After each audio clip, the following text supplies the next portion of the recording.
Hello बच्चा लोगों, कैसे हो? बढ़िया। चलिए, मेरा नाम है अलकेश सर फ्रॉम आराध्य क्लासेस CDM अहमदाबाद। दोस्तों, आज हम 12th इंग्लिश मीडियम वाले बच्चों के लिए फिजिक्स में जो चैप्टर नंबर 7 है उसका पार्ट 22 लेके आए हैं दोस्तों। Tan tan tan tan tan tan tan देवियों सज्जनों, आज हम पढ़ेंगे फेजर डायग्राम। सर फेजर तो बहुत हमने किए हैं, ये फेजर, ये फेजर, ये फेजर, कितना सर फेजर के बारे में हमने पढ़ा है दोस्तों। तो ये फेजर एक्चुअली में है क्या, इसका क्या यूज़ है, आपको फेजर क्या इजीनेस देता है, उसके बारे में आज डिस्कशन करेंगे। ठीक है, तो बहुत ही इंटरेस्टिंग टॉपिक है आज का phasor diagram. Let's start with that. Okay, phasor diagram में दोस्तों मान लो कि आप जानते हो ये राउंड को भूल जा, तो 2 मिनट के लिए राउंड को भूल जा। Suppose let me start with that. आपको पता है दोस्त, आप ऐसे ही ऑलरेडी जानते हो कि V is to VM sine omega T, ये आप जानते हो। मतलब जो V है आपका वोल्टेज है, वो ओमेगा टी जितना उसके पास फेज है,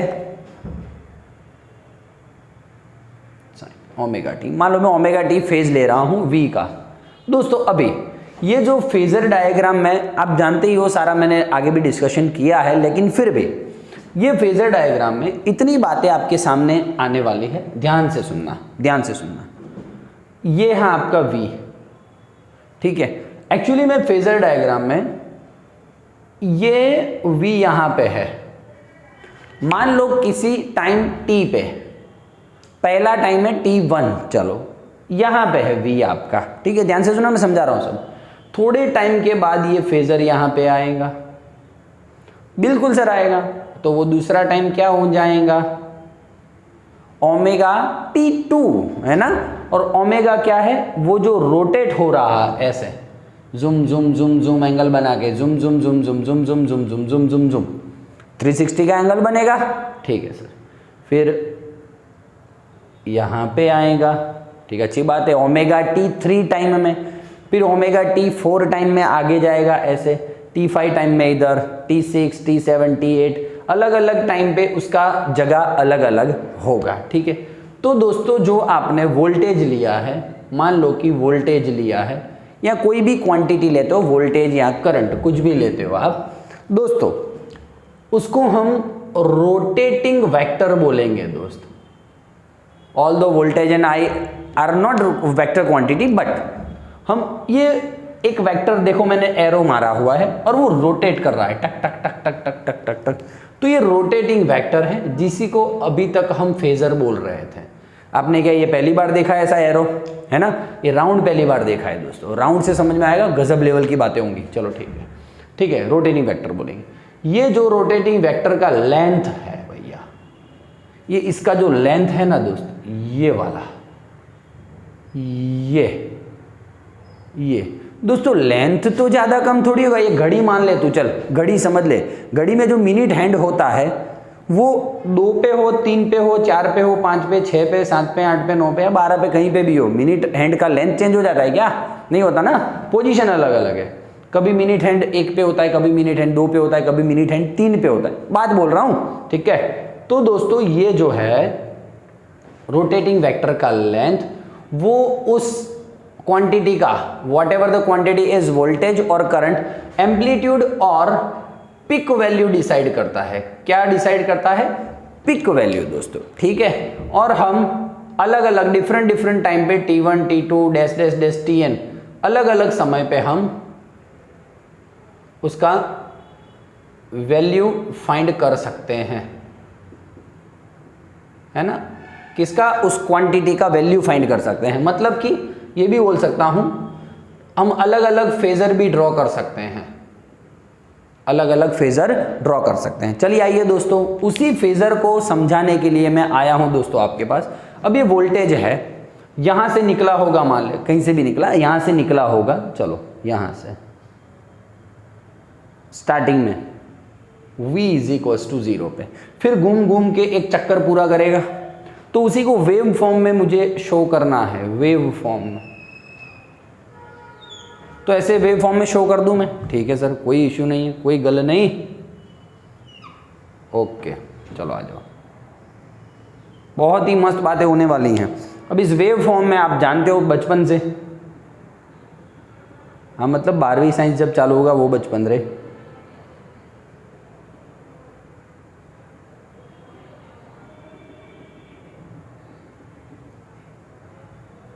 हाँ ड्रॉ करना पड़ता है रे, ठीक है, मजाक लगता है क्या सब?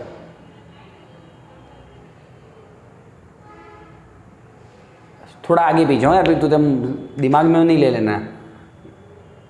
हाँ चला जा, ठीक है। अब देख आराम से देखना हो, तू देख वेव फॉर्म में तू क्या नहीं बता पा रहा था जो तुझे ये फेजर फॉर्म बता रहा है। देख चल स्टार्ट कर, आराम से, टेंशन लेना, मैं बैठा हूं ना। हाँ चला जा।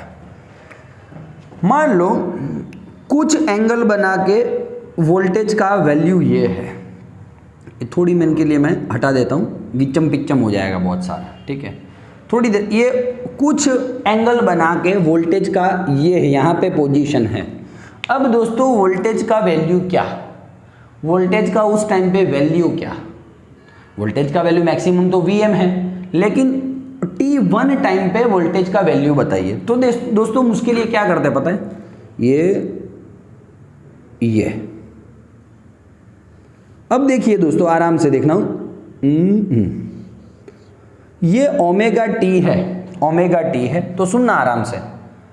और ये क्या है, maximum value, peak value, amplitude मैंने आपको बोला था ये पूरा लेंथ क्या होता है, पीक वैल्यू होता है, ठीक है। अब दोस्तों आप मान लो कि ओमेगा टी को, और ये सामने वाली साइड है और ये हाइपोटेनियस है, तो आप साइन ओमेगा टी लेते हो। Sine omega T equals to सामने वाला मुझे पता नहीं है, मैं कुछ भी नाम दे देता हूँ, सामने वाले को कुछ भी ए बी नाम दे दिया, चल मुझे नहीं पता है क्या है। अपॉन में हाइपो में कौन है, Vm, तो Vm इधर जाएगा दोस्त, तो क्या हो जाएगा Vm साइन ओमेगा टी। तो दोस्तों इस टाइम वोल्टेज का वैल्यू ये यहाँ पे, मतलब कि यहाँ पे वोल्टेज का वैल्यू क्या हो जाएगा, Vm साइन ओमेगा टी 1, ठीक है। तो इस टाइम पे आपके वोल्टेज V का वैल्यू कितना, तो Vm साइन ओमेगा टी 1, ठीक है। अब मान लो ये प्रोजेक्शन, तो दोस्तों मुझे फाइंड करने के लिए, मुझे ये चीज़ फाइंड करने के लिए क्या करना पड़ा, ये जो लेंथ था उसका y एक्सिस पे प्रोजेक्शन डालना पड़ा। ये ना, ये वाली चीज़ बोलूँ या ये वाली चीज़ बोलूँ, मुझे y एक्सिस पे प्रोजेक्शन डालना पड़ा दोस्तों। तो जो प्रोजेक्शन होता है वो क्या शो करता है, प्रोजेक्शन क्या शो करता है, instant value of that quantity, instant value of that quantity show करता है। जैसे कि मान लो अभी V यहाँ से निकल के थोड़ी देर के बाद यहाँ पे आने वाला है, शांति से सुनना, यहाँ पे आएगा, ये पूरा ओमेगा t2 टाइम हो गया। अब इसके लिए वैल्यू मैं फाइंड करना चाहूँ तो, रुक जा रे छोकरे, रुक जा, चला जा। तो इसके लिए ये बड़े, और ये दूसरा टाइम हो गया ओमेगा t2, तो उसके लिए अब ये चल बोल भाई, ये तो Vm है, चल फिर से sine omega t2 is equals to सामने वाला अपॉन हाइपो, सामने वाला मान ले AB upon hypo Vm, Vm इधर जाएगा। तो देखो अब जो AB मतलब क्या, वोल्टेज, तो अब जो वोल्टेज का वैल्यू होगा इस टाइम पे t2 टाइम पे वो होगा Vm साइन ओमेगा t2। तो ये दोस्तों जो प्रोजेक्शन पड़ रहा है y एक्सिस पे प्रोजेक्शन पड़ रहा है, वो इंस्टेंट वैल्यू शो करता है वोल्टेज का या करंट जो भी क्वांटिटी दिया हो उसका, ठीक है। अब देख आराम से देखना, तो दोस्तों ये सारी की सारी चीजें मैं आपको बता रहा हूं जिससे आपको प्रॉब्लम ना हो। चल स्टार्ट कर भैया आप, ओमेगा t1। अब देखना मैं बहुत लेवल वाली बात करूंगा, फिर मान लो यहां पे गया, यहां पे आया। अब देख जब यहां पे था स्टार्टिंग में ये रहा, तो देखना आराम से, एक मिनट।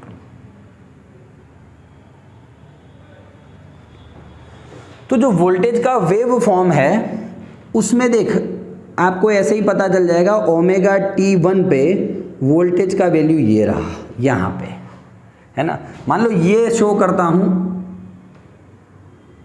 तो ये रहा वोल्टेज का वैल्यू ओमेगा T2 टाइम पे, और ये शो करता हूँ तो वोल्टेज का वैल्यू ये रहा π/2 टाइम पे। समझ में आ रहा है। तो डिफरेंट टाइम के लिए अलग अलग वैल्यू शो कर रहे हैं हम। देखो वापस से ये घूम के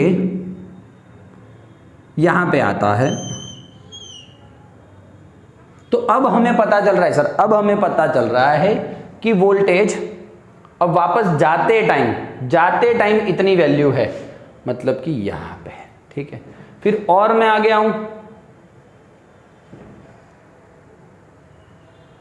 और इतना, मतलब यहां पे, ठीक है, और यहां पे आ जाएगा तो यहां पे, समझ रहे हो, 0 π/2 पाई 3 π/2 2 पाई।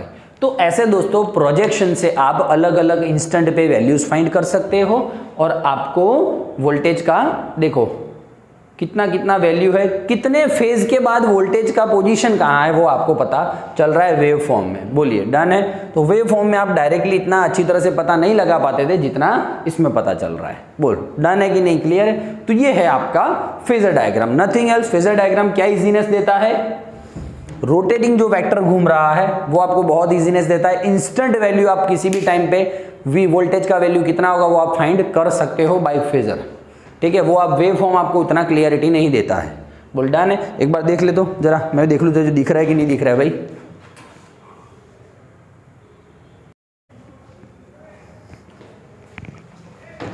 चल भाई चला जा, ठीक है। फेजर, ठीक है, ये ओनली फेजर का एक थियरी है आपके एग्जाम मतलब टेक्स्ट बुक में छोटा सा, वो फेजर यहाँ तक फिनिश्ड हो गया, ठीक है। उसका डिटेलिंग ये रहा।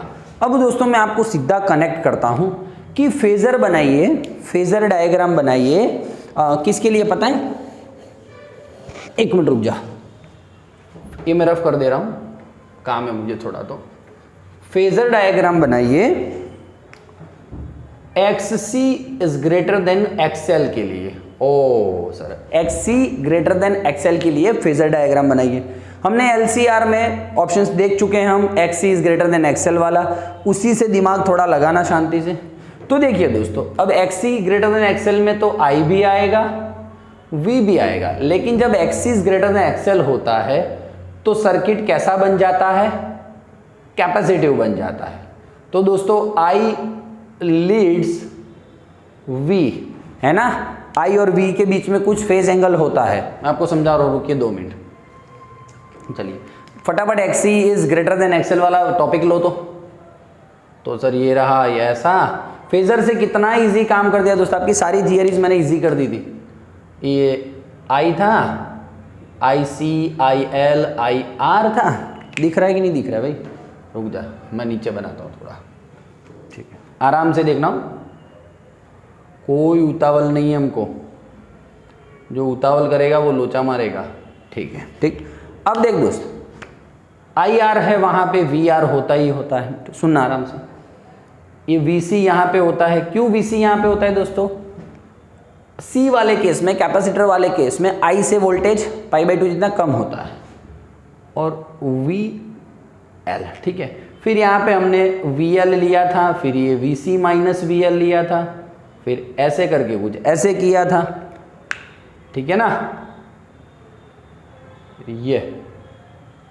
ये रिजल्टेंट V मिला था, रिजल्टेंट V मिला था, रिजल्टेंट V मिला था, उसके बीच का फेज एंगल कितना था, फेज डिफरेंस कितना था, फाई था, याद आ रहा है कुछ।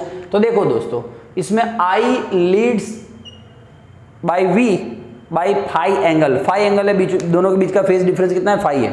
तो देखना दोस्तों, मैं मान लो V का ड्राइंग यहाँ पे करता हूँ, ऑब्वियसली भाई V का लेंथ ज़्यादा है, V ज़्यादा था, मैं V को बाहर के गोले में क्यों रखा है भाई, ऐसे नहीं रखूँगा क्या मैं, V ज़्यादा और I कम, एंगल कितना, फाई, इतने में समझ लेता हूँ। ये बोल क्लियर है कि नहीं क्लियर है, V ज़्यादा, ऐसे भी तू ड्राइंग कर सकता है रे, इसके हिसाब से भी टेंशन नहीं ले, मैंने आपको पहले बोला है कहीं पे भी आप ड्रॉ करो कुछ प्रॉब्लम नहीं, लेकिन एंगल चेंज नहीं होना चाहिए। अब आप बोल रहे हो सर ये रहा V, तो ये रहा I, कोई बात नहीं, मुझे कोई इश्यू नहीं है। लेकिन v का लेंथ ज़्यादा है एम्पलीट्यूड, तो देखो ठीक है, और i का एम्पलीट्यूड इतना ही है, तो ये देखो। समझ में आ रहा है, क्लियरिटी हो रही है कि नहीं हो रही है लेक्चर की। और ये रहा i का सर्कल, i इतने में घूमेगा और v इतने में घूमेगा, ठीक है ना। तो इसलिए 2 सर्कल बनाए हैं दोस्तों, i छोटा v बड़ा। लेकिन कंपेयर टू i आपको सहूलियत रहे ना, इसलिए दोस्तों देखो v यहाँ पे ले लिया ना, तो i यहाँ पे कहाँ पे ड्रॉ किया है, ठीक है, i यहाँ पे ड्रॉ किया है। तो देख क्या होगा, ये फाई ले ले तू, तुझे क्या टेंशन है, फाई ले लिया मतलब उतने एंगल है, ठीक है, चला जा। अब दोस्तों आप देखिएगा v और i है, दोनों का तागड़ धिन्ना देखना खाली आप। ये फेज पे आपने बता दिया, इजी हो गया। वेव फॉर्म में बताना होता है तब टफ हो जाता है, यदि मैं इससे कंपेयर नहीं करता हूँ तो। चल वेव बनाता हूँ आराम से, एक वेव बना दिया मैंने, हाँ चलो ठीक है, ये वेव है, ठीक है, चला जा। थोड़ा सा अच्छा वाला वेव बना दूँ,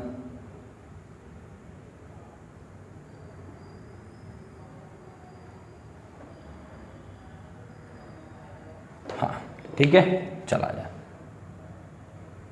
चलो fine fine fine fine fine, ठीक है, चला जा। दोस्तों देखो v यहाँ पे है, v यहाँ पे, थोड़ा सा v को, ये रहा v यहाँ पे।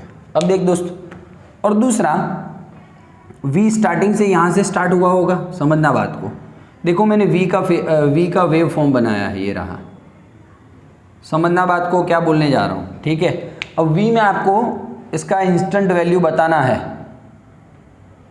तो ये रहा v का वैल्यू, बोल हाँ या ना, ठीक है सर। अब आपको इसी में i का वैल्यू बताना है, तो पहले तो सुन, ये v का मैंने वेव फॉर्म बना दिया और एक किसी इंस्टेंट पे तुझे v का वैल्यू मैंने दे दिया, ठीक है, चलेगा। ये तू कुछ भी एंगल ले ले फिर लेना हो तो। स्टार्टिंग में कितना, ओमेगा t1, वही वाली बात यहाँ पे जो सिखाई थी वो वाली बात, ठीक है, चला जाए, आराम से देखना। अब मैं i के लिए बात करना चाहता हूँ, i के लिए ये 0, ये π/2, ये पाई, 3π/2 और ये 2π। अब मैं i के लिए ड्राइंग करना चाहता हूँ दोस्तों, क्या आप मेरे साथ हो? चलिए tan tan tan tan tan tan tan, okay, आराम से जाएंगे, कोई टेंशन नहीं लेना। i का ड्राइंग कर रहे हैं हम। अब देख v का तो मैक्सिमम कौन है, पहले बोल, ये रहा सर, v का मैक्सिमम तो ये है, ठीक है ना। और v का फिर वैल्यू मिलता जाएगा, चेंज होता जाएगा, ऐसे जैसे जैसे रोटेटिंग वेक्टर का प्लेस चेंज होता है वैसे वैसे मुझे v का वैल्यू मिलता जाता है, ठीक है सर। किसी एक इंस्टेंट के लिए v का वैल्यू मैंने ये रख दिया है, ठीक है। अब उसी टाइम जब v यहाँ पे है, उस टाइम i कहाँ पे होगा सर, फाई जितना ज़्यादा होगा, सुनना बात को, फाई जितना ज़्यादा होगा। अब i फाई जितना ज़्यादा है, पर i का औकात रेंज कितना है, ये रहा, i का मैक्सिमम रेंज इतना है। जैसे v का मैक्सिमम रेंज ये रहा ना, i का मैक्सिमम रेंज ये रहा, इसी गोले में घूमेगा i भैया। थोड़ा आगे पीछे माफी चाहता हूं, हाँ ठीक है। अब देखो दोस्तों, इसमें ही आपको i को सेट करना है, तो i को कैसे सेट करोगे सर, i जब v यहाँ पे है तो i उस टाइम फाई जितना ज़्यादा है। तो देख फाई जितना ज़्यादा मतलब क्या मालूम है, हाँ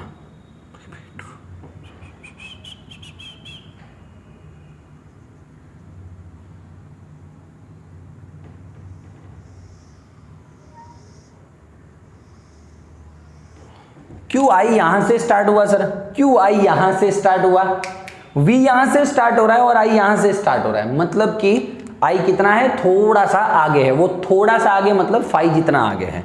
डन है दोस्त, क्लियर है, क्लियर है। तो इस हिसाब से आप ये i को ड्रॉ कर सकते हो, और ये हो गया v का ड्रॉइंग है। बोल कहाँ लोचा हो रहा है, मुझे बता दो, कहाँ लोचा हो रहा है वो बोल दे दो भाई। i यहाँ पे है, ये रहा, ठीक है, यहाँ से चालू करो, कोई बात नहीं, ऐसा, ठीक है। तो i कितना से स्टार्ट हो रहा है, v 0 से स्टार्ट हो रहा है, तो i देखो हमेशा फाई जितना आगे है, तो थोड़ा ऊपर बना के मैंने वेव बनाया है। क्योंकि आई थोड़ा फाई जितना आगे है इसलिए। तो आपका ये वेव फॉर्म बन जाएगा। तो इसी को बोलते हैं दोस्तों X C is greater than XL, उसमें ये वेव फॉर्म है। डन है। उसी हिसाब से आप दोस्तों एक्सएल इज ग्रेटर देन एक्ससी होता तो पूरा पिक्चर अलग हो जाता। पूरा पिक्चर अलग कैसे होता दोस्त?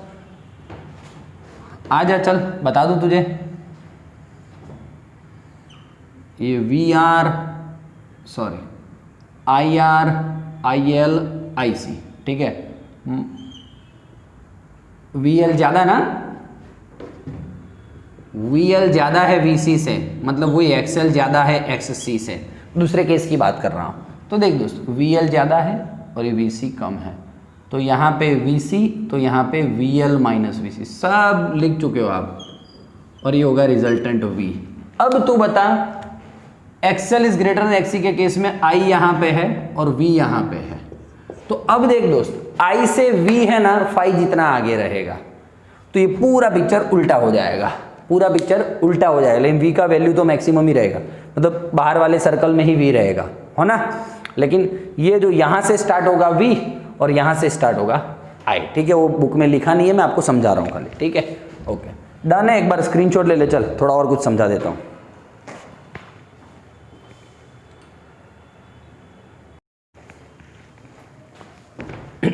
चल भाई चल चल चल फटाफट, ठीक है। तो देखो ये दोस्तों पूरा अलग थिंग है, आपको फेजर डायग्राम समझाना था इसलिए, है ना। तो फेजर डायग्राम पूछे खाली एग्जाम में, ड्राइंग करना है तो ये कर लेना, कोई इशू नहीं है। लेकिन आपको यदि थियरी पूछते हैं, आपका एक थियरी है एनसीईआरटी टेक्स्ट बुक में ही है, थियरी का नाम है कि भी X C greater than XL and XL greater than XC का फेजर डायग्राम ड्रॉ कीजिए। ये रहा फेजर डायग्राम। हाँ कोई एक करना है एक्ससी ग्रेटर देन एक्सएल के लिए कर लेना, कोई इशू नहीं है, ठीक है। और फिर इस मेथड के क्या डिसएडवांटेजेज है वो समझाइए, ठीक है। तो दोस्तों डिसएडवांटेजेस में ऐसा है, पहला कि भाई इनिशियल पोजीशन का इंफॉर्मेशन नहीं प्रोवाइड कर पाता है, ठीक है। इनिशियल पोजीशन का इंफॉर्मेशन नहीं दे पाता है, ये बड़ा डिसएडवांटेज है। दूसरा कि हम कोई भी सेकंड के लिए, कोई भी 1 2 3 कोई भी सेकंड के लिए अलग अलग फेजर डायग्राम ड्रॉ कर सकते हैं। बड़ा डिसएडवांटेज क्या है? ये रहा, इनिशियल पोजीशन का इंफॉर्मेशन नहीं देता है, ठीक है। अब मैं आपको दूसरा डिस्कशन में लिखा रहा हूँ, देख लेना आप। अब इसमें यह है कि t इज इक्वल टू कोई भी सेकंड के लिए आप अलग अलग फेजर ड्रॉ कर सकते हो। देखो मैंने आपको इसमें भी समझाया था, t1 के लिए यहाँ पे फेजर ड्रॉ किया, t2 के लिए यहाँ पे फेजर ड्रॉ किया, t3 के लिए यहाँ पे, t4 के लिए यहाँ पे, t5 के लिए यहाँ पे, कहीं पे भी फेजर ड्रॉ कर सकते हो। इसको दोस्तों बोलते हैं स्टेडी स्टेट सॉल्यूशन। जो आप अलग अलग सेकंड पे, अलग अलग इंस्टेंट टाइम पे जो फेजर ड्रॉ करते हो उसको बोलते हैं स्टेडी स्टेट सॉल्यूशन। लिख लेना कहीं पे, लिख, हाँ। और दोस्तों आप exactly v is equals to 0 पे, v इज इक्वल्स टू 0 पे जो सॉल्यूशन निकालते हो उसको बोलते हैं ट्रांसिएंट सॉल्यूशन। ट्रांसिएंट सॉल्यूशन मतलब कि उसी टाइम का सॉल्यूशन, क्षणिक बोलते हैं जिसको, है ना, उस टाइम का ट्रांसिएंट सॉल्यूशन, ठीक है। तो दोस्तों ये जर्नल सॉल्यूशन नहीं दे पाता है, ये कोई भी सेकंड पे फेजर देता है स्टेडी स्टेट सॉल्यूशन, और exact voltage is equals to 0 पे देता है ट्रांसिएंट सॉल्यूशन। और हमें तो जनरल सॉल्यूशन चाहिए ना भाई, तो जनरल सॉल्यूशन के लिए क्या करना पड़ता है फिर? इसको steady state solution plus transient solution is equals to general solution होता है। Sum of this plus this is equals to general solution, ठीक है। अच्छी बात है, गुड है सर। लेकिन क्या होता है after a long sufficient time, थोड़े लंबे समय के बाद, सफिशिएंट टाइम के बाद ट्रांसिएंट सॉल्यूशन है ना डाई आउट, ट्रांसिएंट सॉल्यूशन का इफेक्ट खत्म हो जाता है। Effect of transient solution will die out, okay. So अब आपको सर्किट का बिहेवियर जानना हो ना दोस्त, तो only you can know the behaviour by steady state solution only. और वो हम वही तो करते हैं दोस्त, हम वही तो करते हैं। ये हमने जितने ड्राइंग देखे 1 2 3 4 1 2 3 4, ये हमने क्या देखा sir? Yes, steady state solution से ही हम बिहेवियर पता लगा पाए कि वोल्टेज यहाँ पे है, करंट यहाँ पे है, वोल्टेज यहाँ पे, करंट यहाँ पे। दोस्तों समझ में आ रहा है? हम ट्रांसिएंट सॉल्यूशन परमानेंट रहता नहीं है, मतलब है ना, उसका इफेक्ट थोड़े टाइम के बाद चला जाता है, ठीक है। तो ये है दोस्तों आपका थियरी, अच्छा वाला गंदा वाला, ठीक, देख लेना और एग्जाम में लिख लेना। और ज़्यादा इसका टेंशन लेना नहीं, एग्जाम में लिखने के लिए तेरे को बनानी है, ठीक है। हाँ ये लेकिन आज का कॉन्सेप्ट तेरे को जी नीट में काम में आएगा। दूसरा आपको एक ड्राइंग समझाता हूँ, लगा कैसा, सही बोल रहे यार, तो फिर यार मजे करना तुम। हाँ एक ड्राइंग बताता हूँ आपको मैं, अब बहुत खुश हो जाओगे। देख LCR में ये तो आपने देखा, ये तो आप मान भी गए थे कि भाई कहीं पे भी मैं ड्रॉ करता हूँ, मान लो VR यहाँ पे ड्रॉ किया, जरूरी नहीं यहाँ पे भी ड्रॉ कर सकता हूँ, तो उससे VL π/2 जितना आगे होता है और VC π/2 जितना पीछे होता है, ठीक है। देखना आराम से,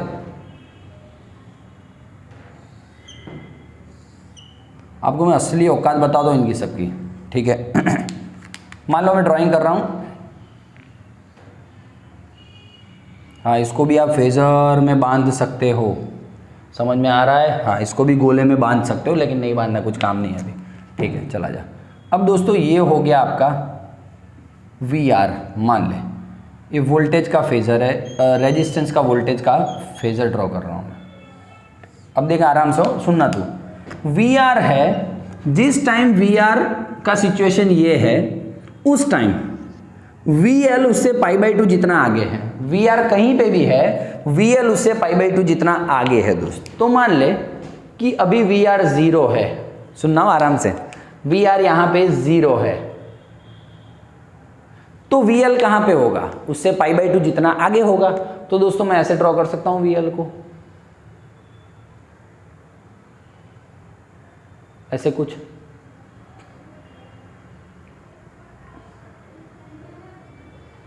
ये ठीक है। देख तो VR 0 है, तो देख VL कहाँ पे आ गया, ऊपर है कि नहीं, π/2 जितना आगे है कि नहीं। तो फिर अब VC है ना दोस्तों, VR से π/2 जितना छोटा है।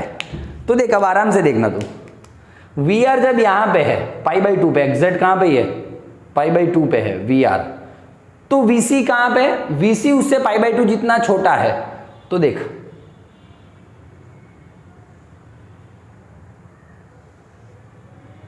तो मैं VC यहां से चालू करूं या नहीं करूं दोस्त, समझना बात को, मोस्ट लेवल वाली बात हो रही है दोस्त, है ना।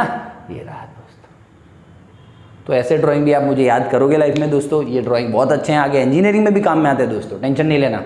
तो डन है, VR 0 है तो उससे π/2 जितना आगे है VL, तो देखो ऊपर से चालू किया मैंने, ठीक है। और VC उससे π/2 छोटा है, तो VR यहाँ पे, तो VC 0 से स्टार्ट हो रहा है, देख जुपाक, ठीक है। Thank you very much. Video कैसा लगा जरूर से कमेंट बॉक्स में लिखना दोस्त, बहुत मेहनत होती है, ठीक है। चल थैंक यू, बाय बाय।